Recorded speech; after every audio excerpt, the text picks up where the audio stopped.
Good afternoon, and we will begin this business session now. If you'd find your seats and take them.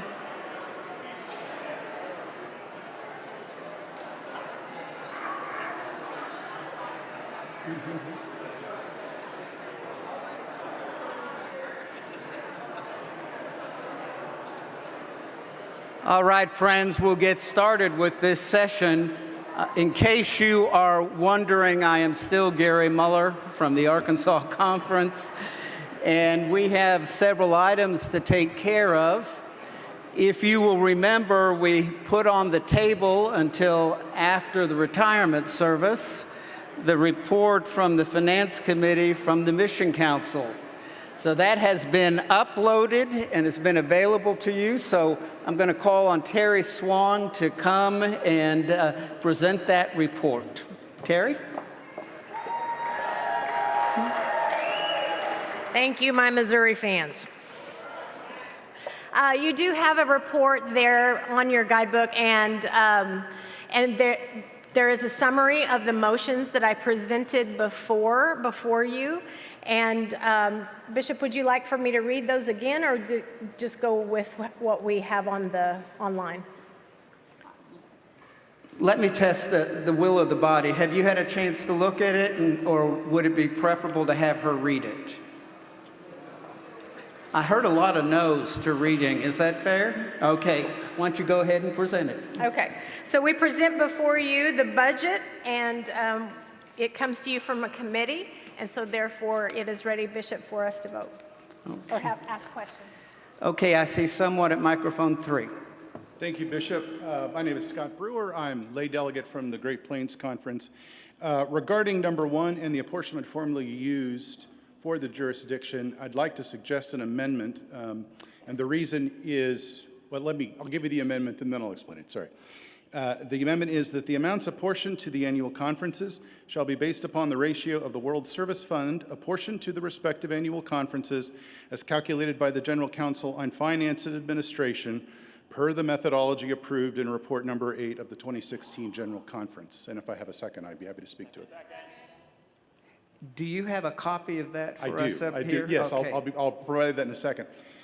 The reason I bring this in, I hope it is largely technical in nature, is it is my understanding that the way that we have apportioned the jurisdictional apportionment to the annual conferences is using an identical formula to that used by GCFA in the calculation of the general church apportionments. Since 2004, that has not used membership as a part of the formula, but has been entirely based upon net expenditures similar to what's described here. And some other modifiers. So this just simply cleans that up and I think aligns it with our actual practice.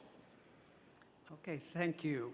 We'll see if someone would like to speak in favor of that. We're looking for equal number of speeches. I'm not sure they're still not trying to understand it, Scott. Okay, but anyone speak in favor? Anyone speak against? Well, then what I'm going to do is see if Terry wishes to respond in any way to that. Well, Eddie is probably around here somewhere, and he would have a little bit more maybe insight in that than I would. Yeah, I think this is in line, again, with our practices and just cleans up the language. So would support adding this to our motion. So yes, we support that. Okay. So anyone like to speak in favor of it again? Opposed? I think you're ready to vote. I need to get this in front of me so I can read it to you. So I'm waiting for that to come. Okay. Is it going to be on the screen or will we have a hard copy? Give us just a minute here.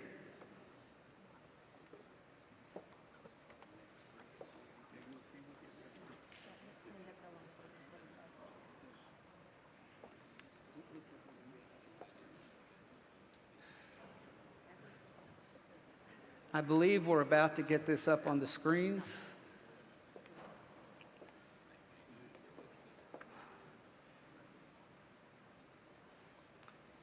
And we will need a written copy of that.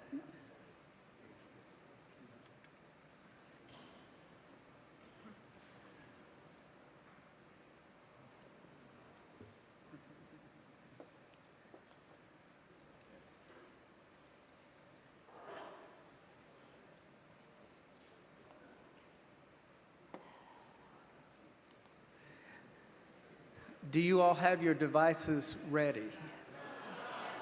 We didn't get them out.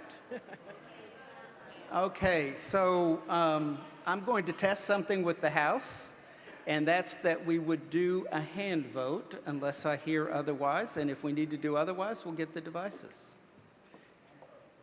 Hand vote. This is what happens late in the afternoon when we're trying to get done. So we'll give it just a minute.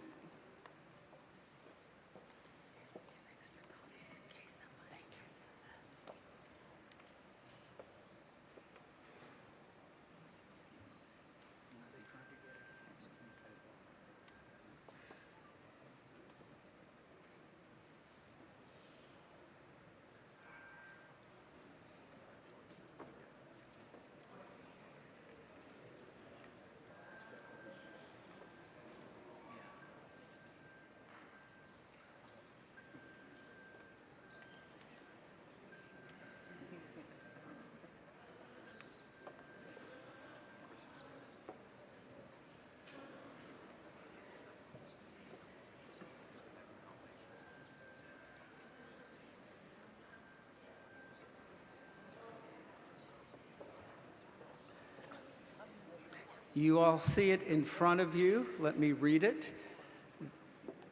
And I'm looking at, is this the entire, is it a substitute or is it an amendment to what's there?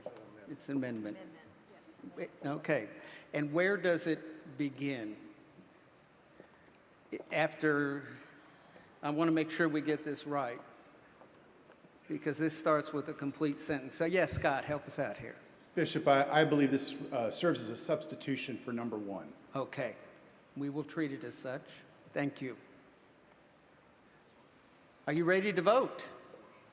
Let me read it first. The amounts apportioned to the annual conferences shall be based upon the ratio of the World Service Fund apportioned to the respective annual conferences as calculated by the General Conference on Finance and Administration per the methodology approved in Report Number 8 of the 2016 General Conference.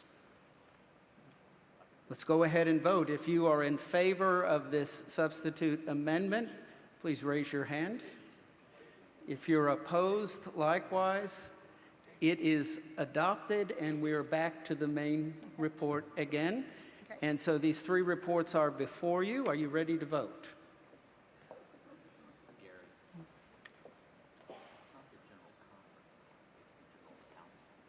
He said, General Counsel. Thank you, Mike. Could we put that back up? We need a clarification on this. Apparently, that should be the General Counsel on Finance and Administration. Yes. And the President of the General Counsel on Finance and Administration corrected on that. So I think it's now the correct one, so that we are doing this the right way. We will vote again just to make sure. If you're in favor of this corrected substitute, raise your hand. Opposed? It passes, and the entire report is before you now. Are you ready to vote? If you're, we'll adopt these 3 reports from the finance team. Would you raise your hand? Those opposed? It is done, and thank you for your work, Terry, and thank you all. At this time, we're going to hear a report from Dean Craig Hill of Perkins School of Theology. We're grateful for his service over the years, and particularly grateful that he's able to join us today, particularly after recently having surgery that has impacted his voice. So, Dean Hill, welcome. We are delighted to have you with us. Thank you. Thank you.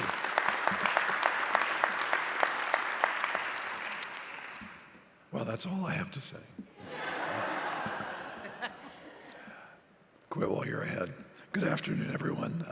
As you just heard, and I hope you can hear, my name is Craig Hill, and I'm the Dean at Perkins School of Theology. And on behalf of the faculty, the staff, and the students of Perkins, I want to bring you warm greetings. We have been in prayer for you, and we join with you in ministry. In fact, I have to tell you what a joy it's been for me to be here this week and to see so many people who are very familiar and dear to me in this number. And such a pleasure and honor for me to be with you and have a moment to address you.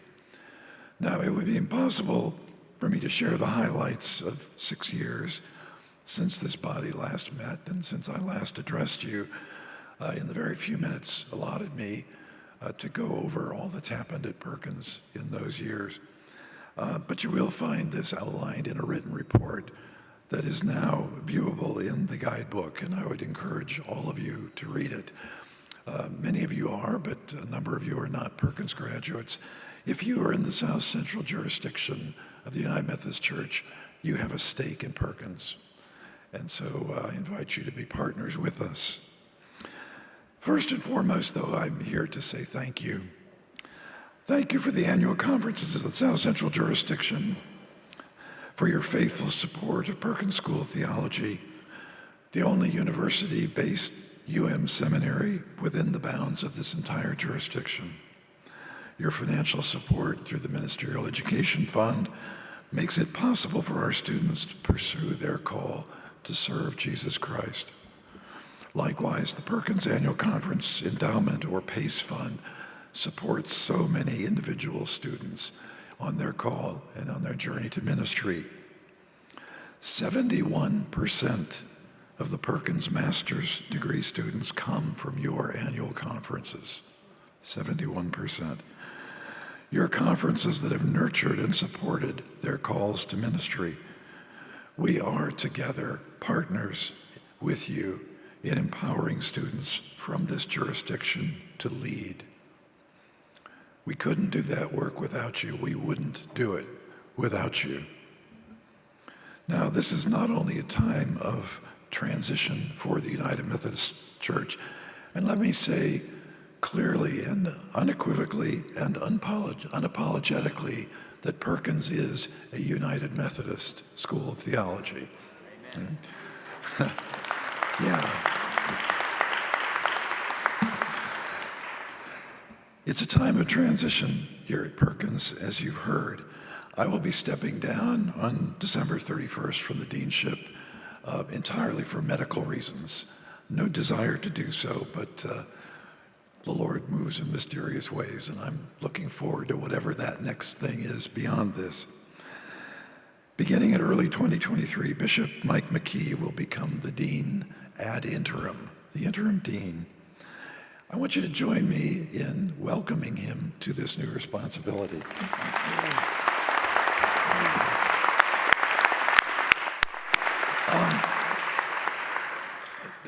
Interim Dean Mike McKee, would you care to introduce yourself to this body?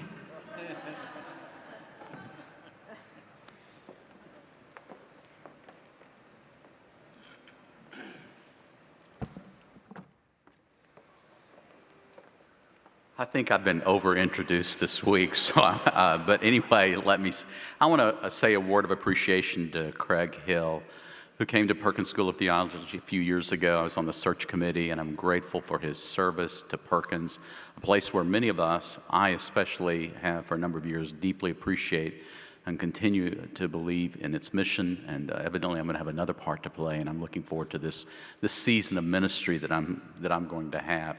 And so, Craig, thank you for the work that you've done. We really all appreciate you and what you've done, and of course, we appreciate Perkins as well.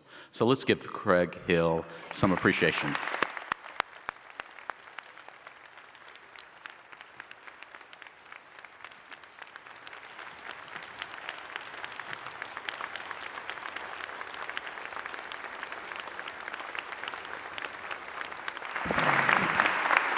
Thank you. Thank you. My mother-in-law is never around when I need her to be. I really, God rest her soul, so she would be here. Okay. In this time of profound change, some things do remain constant. People sometimes say that change is the only constant. Well, for one thing, that is self-contradictory. But also there are, of course, other constants. God still calls persons to proclaim the good news of Jesus Christ to a hurting world. That hasn't changed. Perkins School of Theology remains committed to our mission to equip persons for faithful leadership in Christian ministry in, indeed, a changing church and society. We're here to serve our students so that they can serve Christ and the world, mostly in the context of this jurisdiction. Now, in closing, some may ask, well, why Perkins and why now? The best answer to those questions really comes from our students. And I invite you with me to watch them for just a moment on the screen.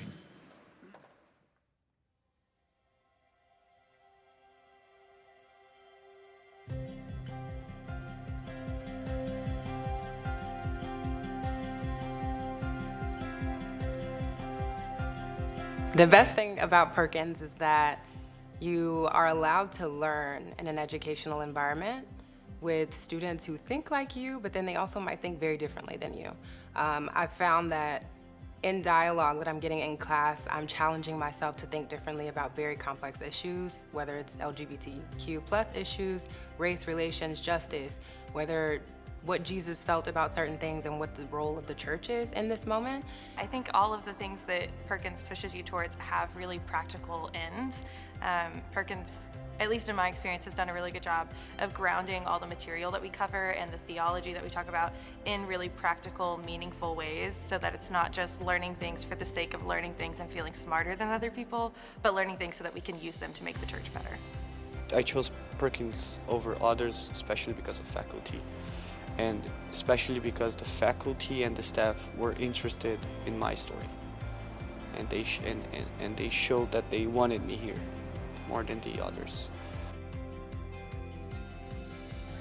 I think that if you're considering Perkins, it's definitely worth coming here. There's a whole lot of diversity at Perkins that you just won't really get anywhere else. There's no other place in my life that I've encountered the breadth of knowledge here. The beauty about Perkins is that they're not telling you what to think. They're not telling you that this is how you should think and this is the right way to do it. I find that faculty members kind of usher you into multiple different ways to approach a certain thing that maybe you had no opportunity to do that before. Maybe you didn't have a freedom to do it or you didn't know to do it. And then in this space, you're allowed to ask those very tough questions and then talk it out with your peers and decide what you think coming away from the material yourself, as opposed to meeting some standard of belief that is imposed upon you. Why now? Part of my answer wants to be why not now? So I do think our motto of being called to serve and empowered to lead, it's drilled into every aspect, not just the classes, but certainly that, but also again in our community life, in our student organizations, in everything that we do. That idea is central to what it means to be a student here at Perkins. So you have students who are discerning what their life is going to be like. Some have decided not to go into ministry. They've decided to tackle nonprofit work. Others have felt more propelled and more prepared to go into ministry. And so I think what this institution is driven to do is to help students live into their best selves and to become the best version of who they're called to be, because their voices, their experience, their expression, all of it is needed in the world, and this institution is designed to help us to become those people for a changing world. And so why here, why now? Because you deserve the best.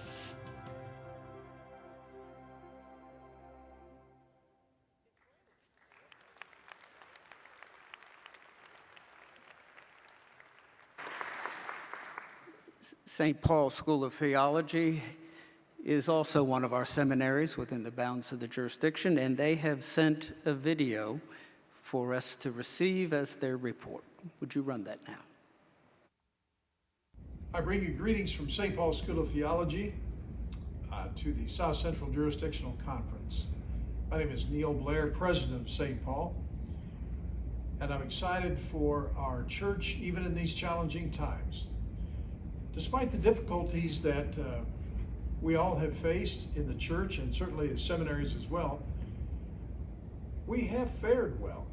Our enrollment has remained strong throughout this period, in part due to the Flex program that we created prior to the pandemic.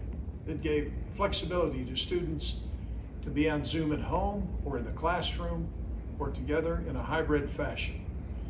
We're excited that we have this possibility on both campuses in Kansas City and in Oklahoma City. Every student at St. Paul School of Theology has been receiving for the last few years 50% tuition from St. Paul School of Theology, along with other funding that they receive or that we're able to help them with. We're excited for that so that it makes possible for many students to attend St. Paul. In addition to the financial aid that we're offering students, we have great support from around the country for people who care about St. Paul School of Theology with their gifts, as well as many of our alumni.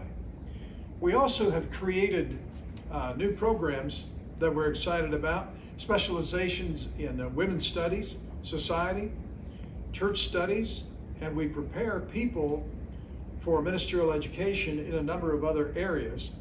A new one that we're looking at and have begun to develop is a specialization in peace and justice program to prepare students to lead reconciliation efforts likely to form a critical component of their service in the different areas of ministry that they might pursue. In the fall of 2021, we had our 10-year accreditation review with the Association of Theological Schools, and it went very well. And we're reaccredited for 10 years. And this fall, just recently, we had our 10-year review by the Higher Learning Commission. We won't know for a few months the outcome of that, but our initial understanding is that I think we're going to fare well with the Higher Learning Commission. So in terms of our accreditation, we're excited. We're excited for what we're able to do to help support our students and the new programs that bring students who are responding to their particular calls to ministry, whether it be local church or another ministry setting. In closing, I want to thank the South Central Jurisdiction for its support and encouragement as one of the seminaries that is in the South Central Jurisdiction. And again, a hello to all of you and to our graduates who might be seeing this video. Grace and peace to all of you.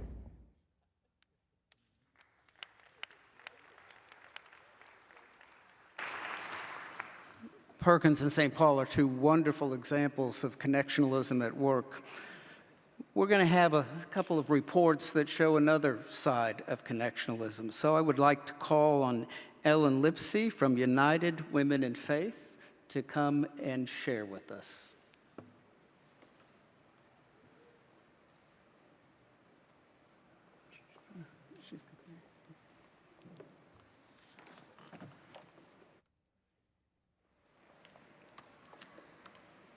Okay, I'm just not quite as tall as Dean Hill.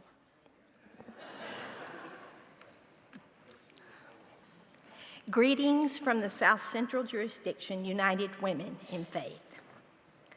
My name is Ellen Lipsey, and I serve as the president of our 2024 leadership team. Thank you for the opportunity to provide a 2020 summary and a progress report for this point of time in the 2020-2024 quadrennium.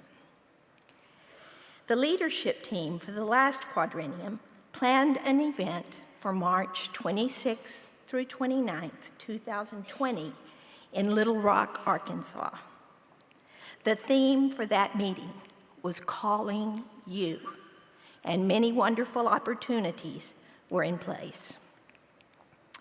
We are always and forever grateful for the work of the 2020 team.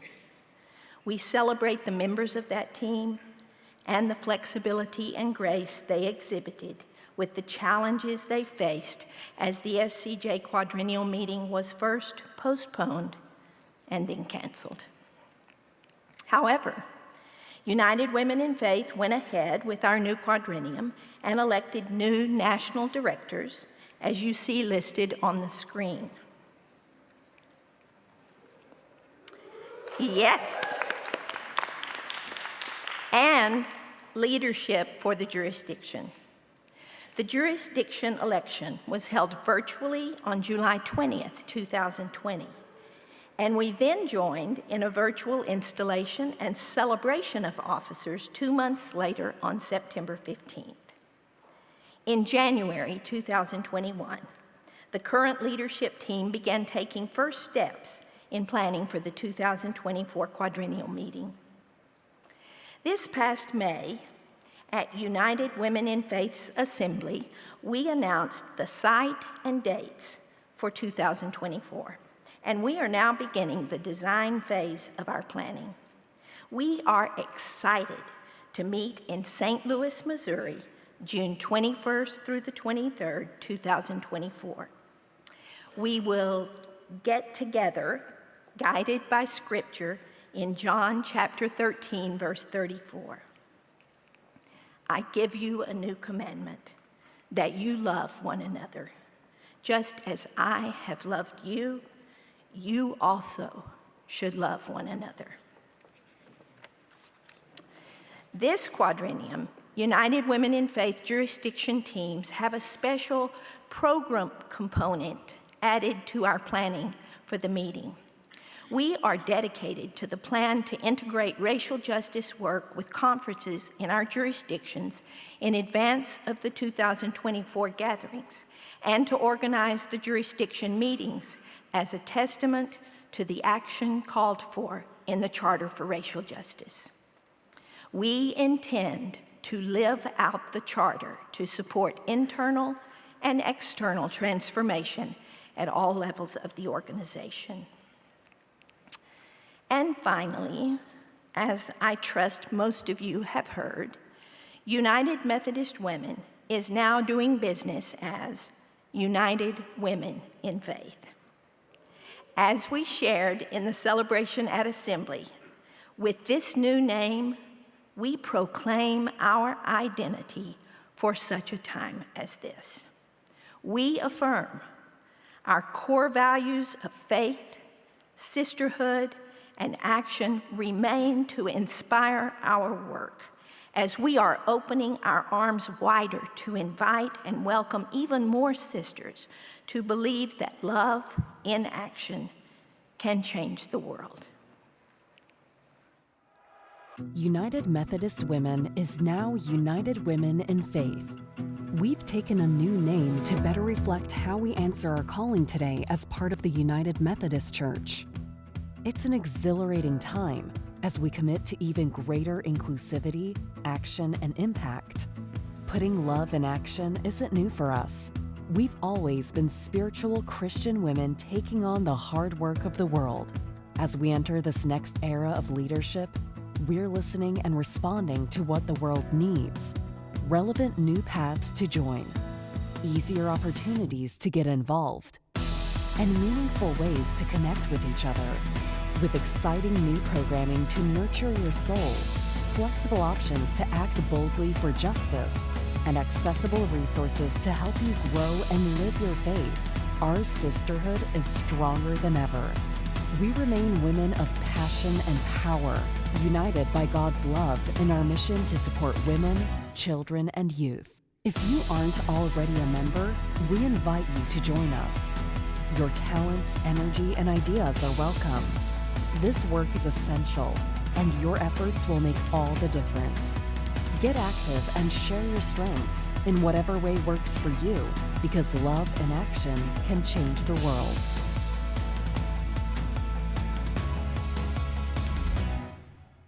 We invite you to join us. Please visit uwfaith.org to explore all that is offered. Thank you for your time and attention.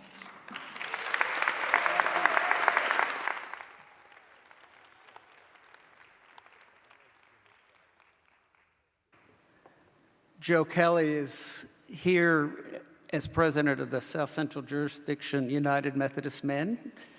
Joe? Except that's not Joe. Except that's not Joe.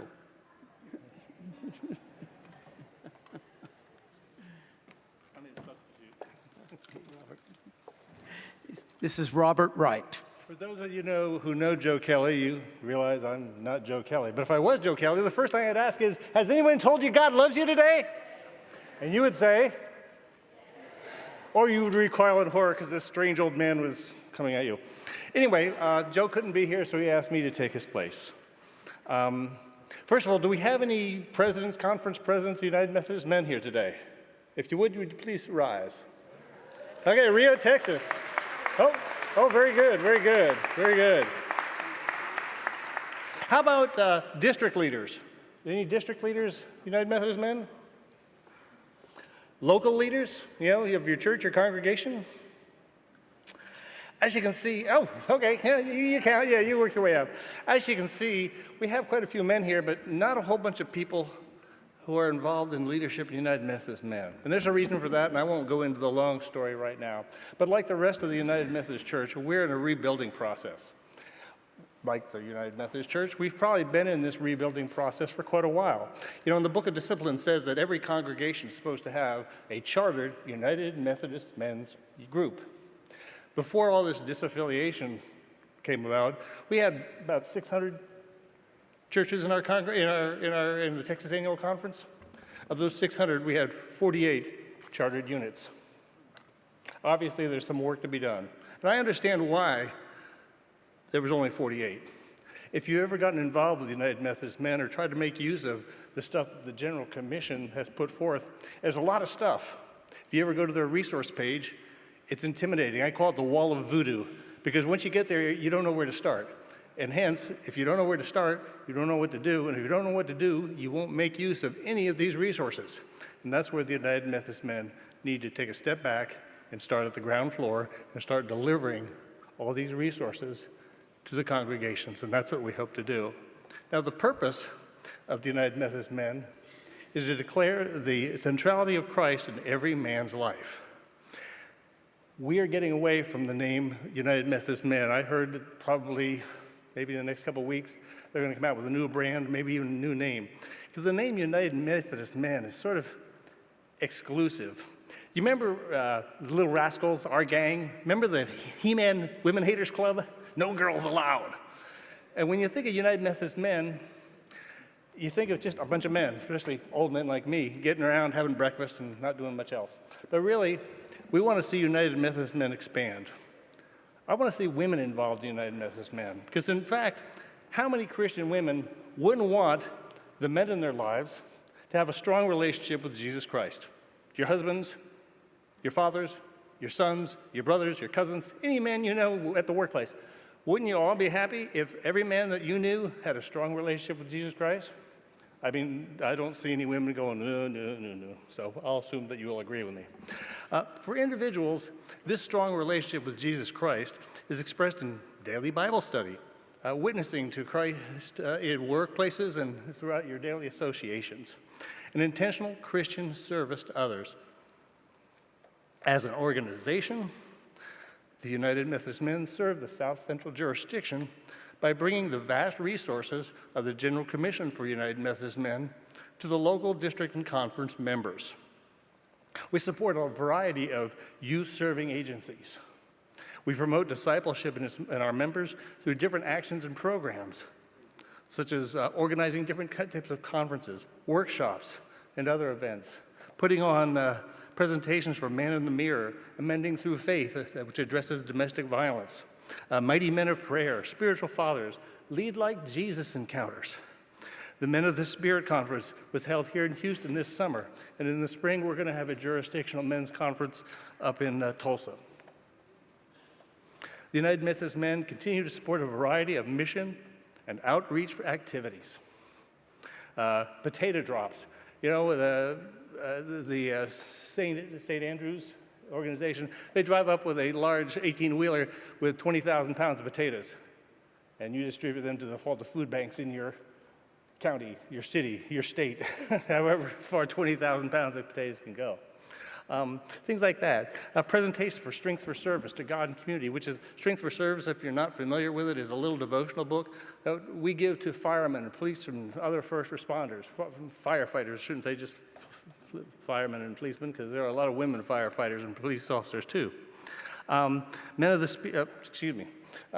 Strength of service, as I said, devotionals to the police departments and everything like that.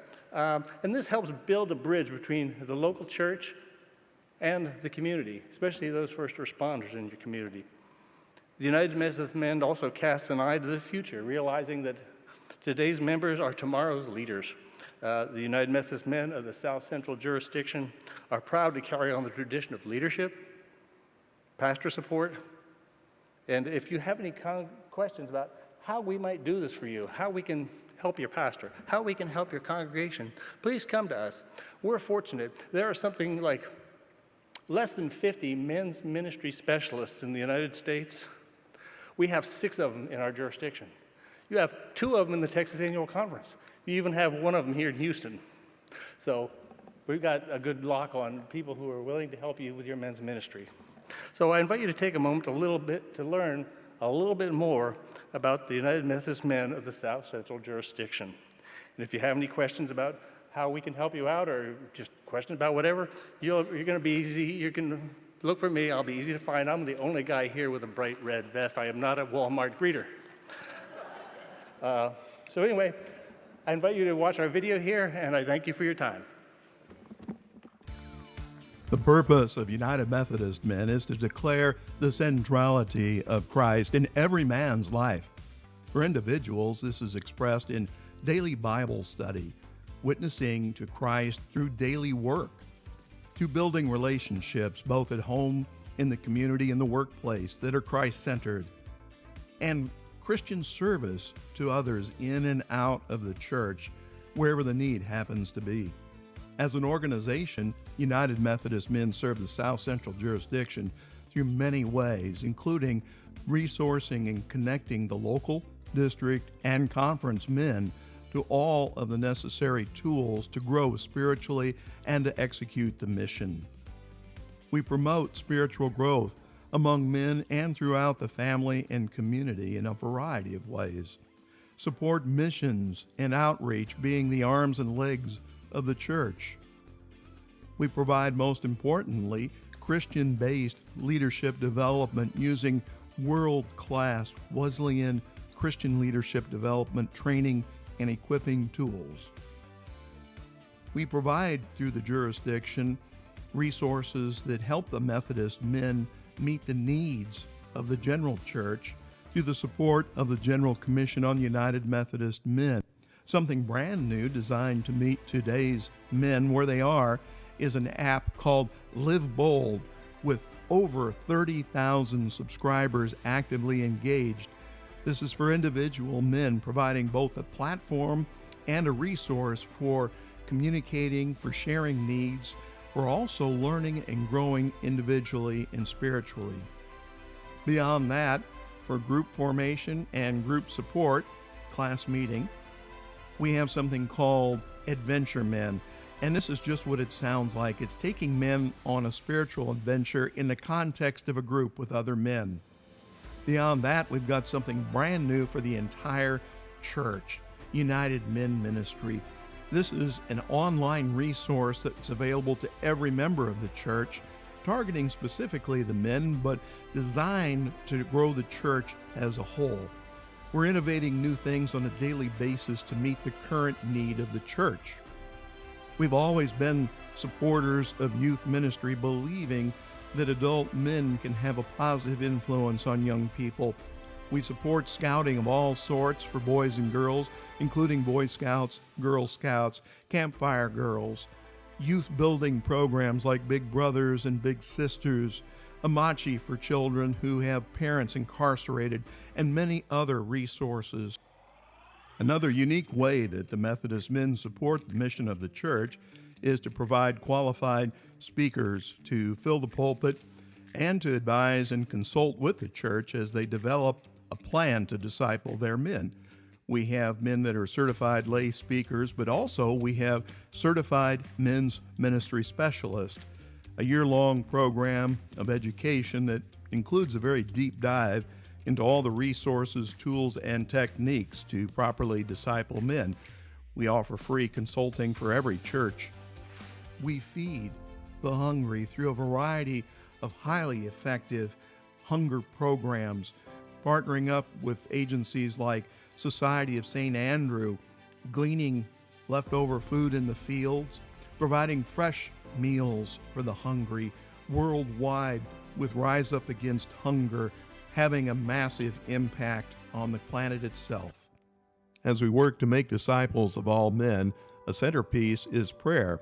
We have a national prayer advocate as well as regional prayer advocates. Beyond that, we encourage the men to become prayer leaders at home, to initiate prayer in church, and to be part of prayer warriors out in the workplace and community. In fact, the South Central Jurisdiction Methodist Men actually sponsored a National Day of Prayer, inviting men from all around the world to participate online. A very successful prayer initiative took place during the COVID shutdown. United Methodist Men partnered together with the men's leaders of 3 other denominations that are traditionally African American, and for the first time ever held a National Day of Prayer amongst all the men. The AME Church, the AME Zion, and CME Church all have Methodist roots. The theme of this prayer time together was unity. The men who participated had such a great time that we'll be doing this again in the near future. Another important way that Methodist men provide spiritual support to the world around us is through a purpose-written devotion book called Strength for Service, originally designed to support the military, where today over 600,000 of our soldiers, men and women, are carrying this devotion. It was expanded and other additions produced to support scouting and our first responders. Copies are distributed by Methodist men who raise the funds and distribute the copies at times of disaster and to support the community and scouts around the world. Supporting the local pastor, Methodist men in our jurisdiction put together teams that would visit churches and find ways to support the pastor, engaging the congregation and encouraging them to become active, especially targeting men who weren't presently active. There are a number of other creative ways that Methodist men have supported spiritual growth and the community, such as a men's night in, building unity across the church, an online experience, hosting award dinners, getting involved in interchurch ministries, participating in other men's activities like Iron Sharpens Iron, and building community amongst the church in general. Methodist Men is so much more than just a men's club. Methodist men are engaged in spiritual activity, growing the home, the family, the church, the community, making a difference. We offer a number of different ways to do so: programs, training, processes, studies. We have resources that are making a difference. And finally, it benefits strongly every church that actively participates. Studies show that when a larger percentage of men are active in the church, that is an indicator for church growth. The reverse of that is true. If the church attendance drops below 39% for men in attendance regularly, the church is in an inevitable decline. We want to help reverse this by getting men engaged, supplying and supporting all the needs to help the church itself do what they're charged and called and have a heart to do.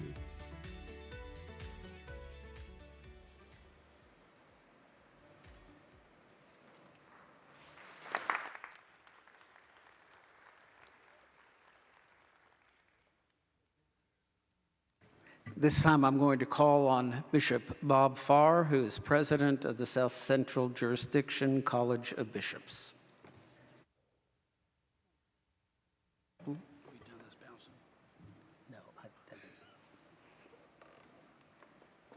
Thank you, Bishop Mueller.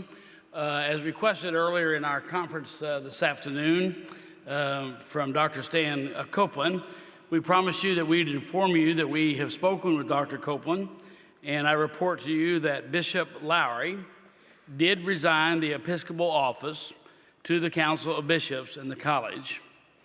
Our attempts to contact Mr. Lowry have not been successful, and he has not responded to anything about in regards to his ordination credentials. On the other matters brought before us, we are working in relationship to the COB to continue to work on the matters that you lifted up. That's the best I can tell you about all that. So while I'm up here, thanks. On another note, this is a hard transition. I'm going to invite the Episcopal spouses over here to stand up and for you to show them some appreciation.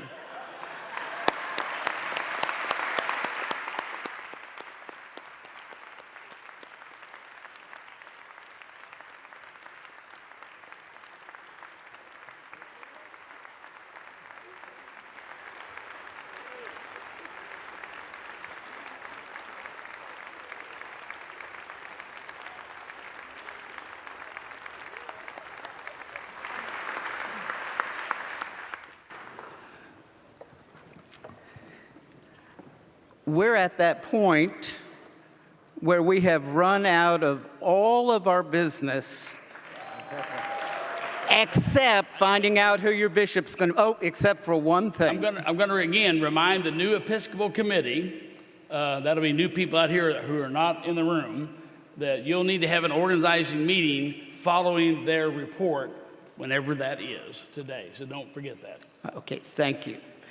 So we are waiting to hear back from the Committee on Episcopacy about assignments of bishops. So we are going to be in recess. Wait.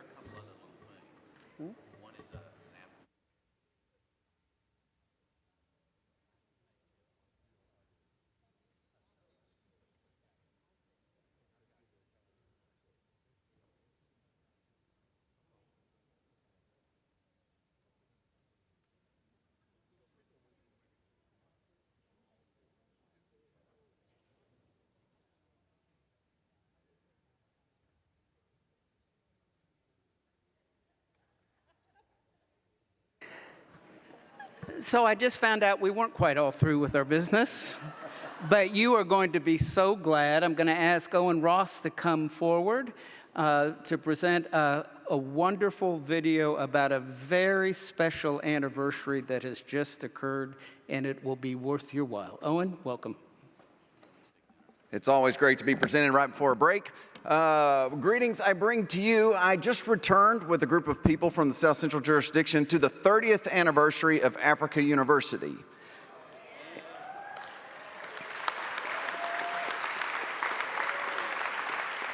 "30 years ago, Africa University was just a small college of agriculture and theology.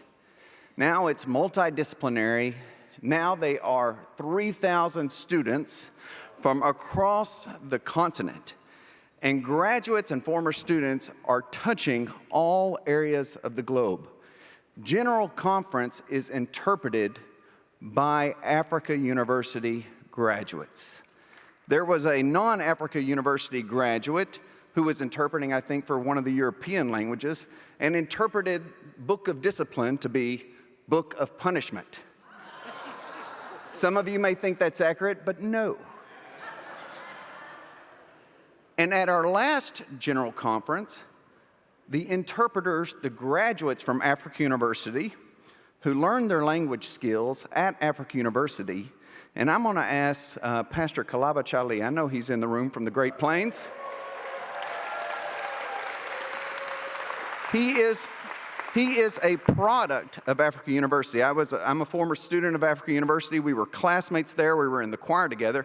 But Reverend Chali organized all of the interpreters to donate what they were paid for interpreting to Africa University. Africa University is blessing people around the globe, including those of us in the South Central jurisdiction. And we had a glorious celebration just this past week, and we have a video of it, I believe.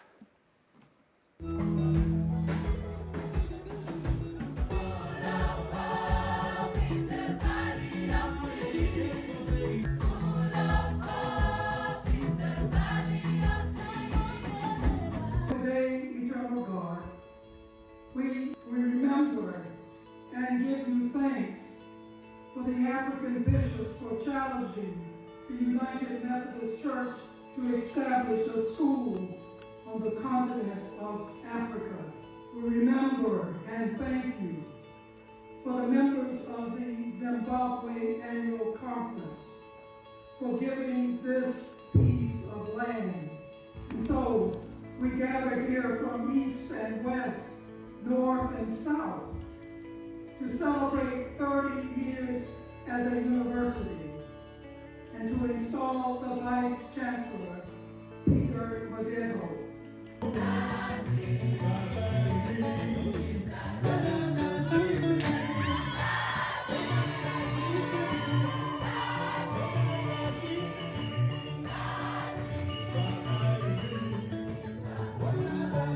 This university was created by the United Methodist Church. That's why the United Methodist Church will continue to live until the return of Christ. No one can stop the United Methodist Church. As a theologian, I know that there is only one scripture that makes reference to number 30, and it tells us that that is when our Lord Jesus Christ began his ministry.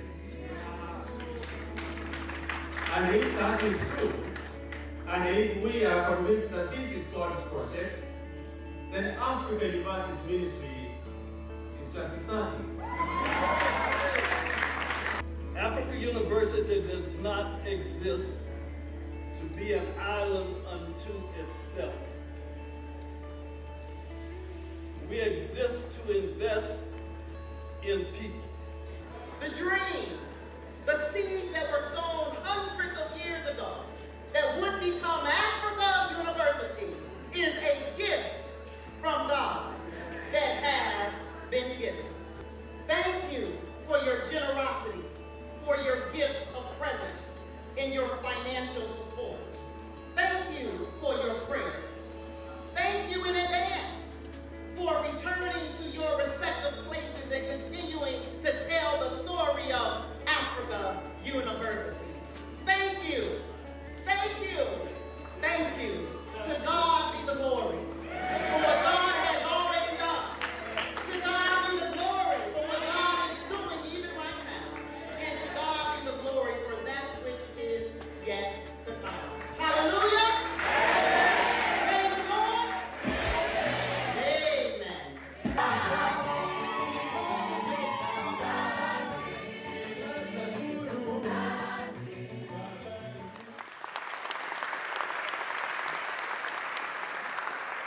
So on behalf of all of the former students, the current students, and all the faculty and staff, I am just honored today to say to you, thank you, thank you, and thank you. And if you've not felt proud to be a United Methodist in recent days, I tell you, I could not have felt prouder of our denomination and who we are as a church than what we have done in Africa University and across the globe.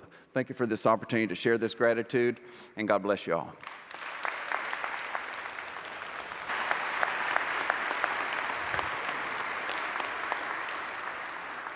We started bringing greetings from Becky Posey Williams from Cosrow, and she explained the role of monitoring, and I was wondering if we had any follow-up words from the folks who have done our monitoring.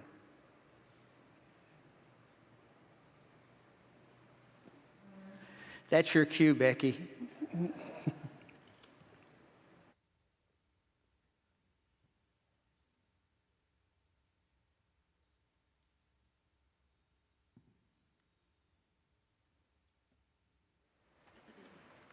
Well, I'm not going to ever give up the opportunity to talk about this work.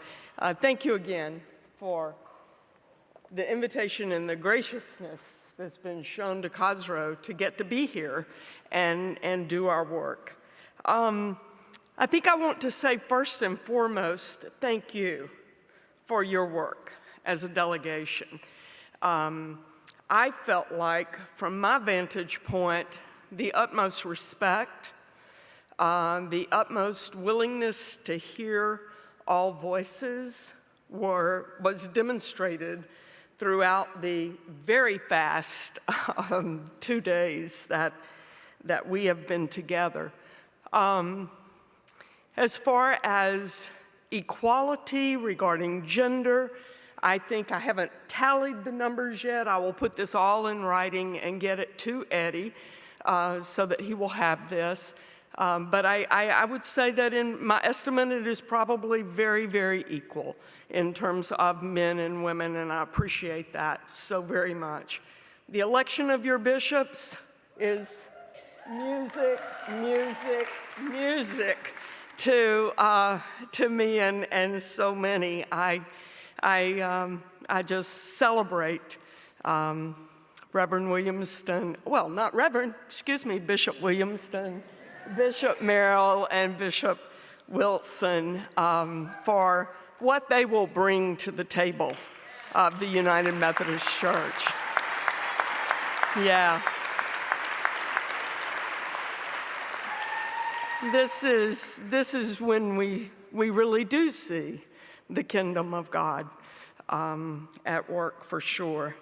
I want to mention one thing, and it's been brought to my attention a couple of times since I've been here. And again, Bishop Muller and all, I will put this in my report in writing. And it is just what monitoring is all about. It is the desire for us to engage in constant self-awareness, not just self-awareness for 30 minutes during our time together, but constant self-awareness. Is what I'm saying, is what I'm doing, communicating what I want to be heard or what I want to be seen? And so, you know, my day in and day out work, I hear almost daily, I promise you that person never intended for that to happen. And while I agree, that is probably true in many cases, that people don't intend for things to be received the way they are received, the reality is what matters is that it is received the way it is received. And so I would just say, continue to do what you're doing, continue to be intentional in your self-awareness, pay attention to the people who are at the table, to the people you have invited, to what your language is saying. I've been aware that on numerous occasions, many leaders have asked for committees to stand up to be recognized, which is a very appropriate thing to do and something every one of us have probably done. And the reality are, there are people in this room who don't have that ability to stand up. And so it's just a reminder of the work that we can all do and really flourish in that beloved community that we so want to live in our United Methodist faith. So thank you. Thank you for the opportunity. Thank you so much, Becky. I'm going to give this one more try. So the first thing I'm going to do is check out here within the bar. Do we have anything else? No. I'm going to go to Bishop Whitfield. Do we have anything else? Eddie, do we have anything else? And now my colleagues behind me, do we have anything else? No. In that case, we are going to be in recess. Watch your app, watch your text messages, and they'll give you a warning when we need to come back. The Episcopacy Committee is still meeting. So relax, be aware, and we will see you when we see you. God bless you.